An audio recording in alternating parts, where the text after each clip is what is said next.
बोल सच्चा दरबार की। अभी आप सुन रहे हैं दरभंगा से सुदर्शन म्यूजिक की प्रस्तुति।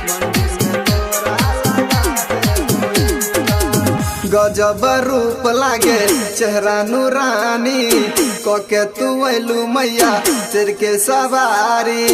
बैसाख महीना सर्दी लागे छै भीतर, मंदिर में तोरा लगा देबो हीटर, मंदिर में तोरा लगा देबो हीटर। गजब रूप लागे चेहरा नूरानी, कोके तू ऐलू मैया सिर के सवारी। बैसाख महीना सर्दी लागे छै भीतर, मंदिर में तोरा लगा देबो हीटर, मंदिर में तोरा लगा देबो हीटर।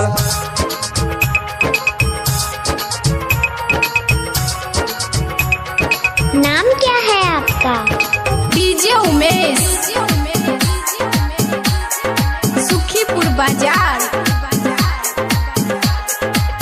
सातो बहनिया किया कर छो लड़ाई, किया न ले ले मैया अपन रजाई। सातो बहनिया किया कर छो लड़ाई, किया न ले ले मैया अपन रजाई।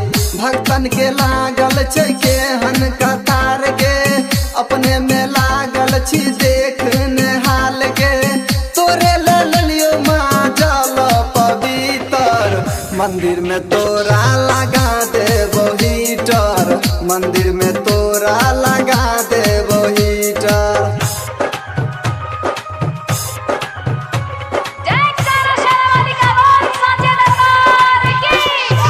Umesh music, Umesh music, Umesh music, Umesh music. गायक करण गाबै छौ नचारी, राइटर सुजीत के बना ले पुजारी। गायक करण गाबै छौ नचारी, नीतीश प्रकाश के बना ले पुजारी। चारों बगल लगा देबो लाइट, देखे में लागतो पूरा सुपर नाइट।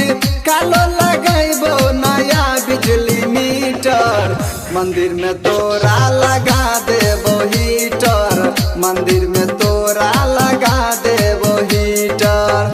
गजब रूप लागे चेहरा नूरानी, कोके तू ऐलू मैया सिर के सवारी।